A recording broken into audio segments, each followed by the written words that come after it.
बिल्कुल, देखिए छापेमारी लगातार जारी है और जिस तरह आपने जिक्र किया कि 3 घंटे से लगातार छापेमारी की जा रही है, किस आधार पर ये छापेमारी की कार्रवाई को अंजाम दिया जा रहा है? क्योंकि देखिए आपने खुद जिक्र किया कि समीर महासेठ के जो करीबी हैं, रिश्तेदार हैं, उनके ठिकानों पर भी छापेमारी जारी है।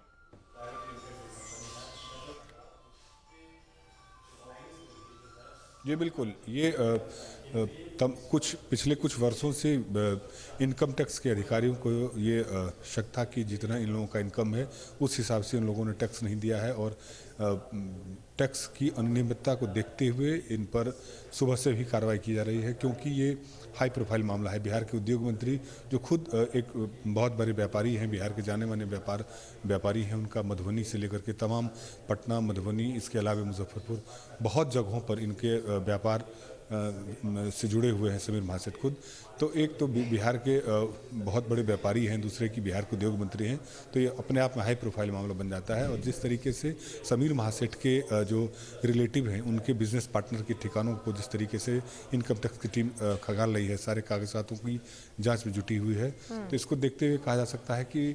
ये एक हाई प्रोफाइल मामला बनता हुआ दिख रहा है, क्योंकि इस पर अब राजनीति भी शुरू होगी। क्योंकि महागठबंधन की सरकार बनने के बाद महागठबंधन के अनेक नेताओं पर, राजद के अनेक नेताओं पर अभी तक इनकम टैक्स और ईडी की कार्रवाई हो चुकी है, छापेमारी हो चुकी है, सीबीआई तक की कार्रवाई हुई है। तो इसको देखते हुए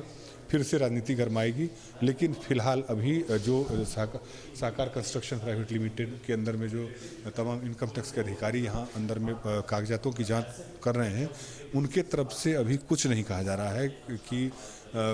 एक भी स्टेटमेंट अभी नहीं आया है कि किस आधार पर इन लोगों की छापेमारी चल रही है और इस छापेमारी में अभी तक क्या क्या मिला है। लेकिन पूजा, अब ये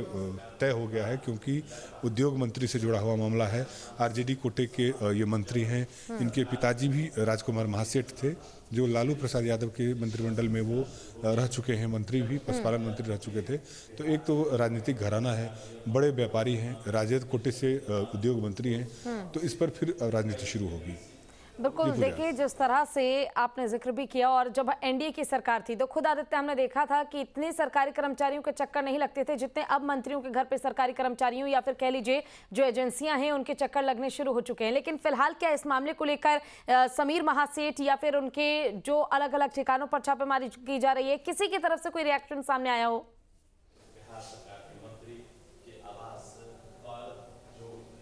देखिए पूजा, अभी तक कोई रिएक्शन नहीं आया है, क्योंकि मैंने समीर महासेठ से बात करने का प्रयास किया तो उनके दोनों मोबाइल स्विच ऑफ बता रहे हैं। इनकम टैक्स के अधिकारी भी कुछ नहीं बता रहे हैं, और समीर महासेठ से जुड़े हुए जो उनके खासम खास लोग हैं वो भी इस मामले में अभी तक कुछ नहीं बता रहे हैं। लेकिन जिस तरीके से छापेमारी हो रही है और विष्णु चौधरी के ठिकाने पर छापेमारी हो रही है, समीर महासेठ के बहुत ही क्लोज रिलेटिव हैं, उनके बिजनेस पार्टनर हैं, तो इस तरीके से जब से महागठबंधन की सरकार बनी है तो आपको याद होगा कि तेजस्वी यादव ने ओथ लेने के कुछ ही घंटों के बाद कहा था कि केंद्रीय एजेंसियों अब बिहार में और ज़्यादा एक्टिव होंगी, लेकिन उनसे वो लोग डरने वाले नहीं हैं। लगातार पिछले कुछ महीने में, पिछले 2 महीने में एनडीए महागठबंधन के अनेक नेता हैं, खास करके राजद कोटे के जितने मंत्री, 2 सांसद रह चुके हैं, फैयाज अहमद और कटिहार के से जो राज्यसभा के एमपी हैं, उनके आवास पर हुआ है। राजद के जो एमएलसी हैं सुनील सिंह, उनके आवास पर इनकम टैक्स की छापेमारी हुई थी और सीबीआई की छापेमारी हुई थी। तो लगातार आरजेडी कोटे के जो हाई प्रोफाइल नेता हैं, बड़े नेता हैं, और जो जिनका किसी न किसी उद्योग से उनका जुड़ाव है,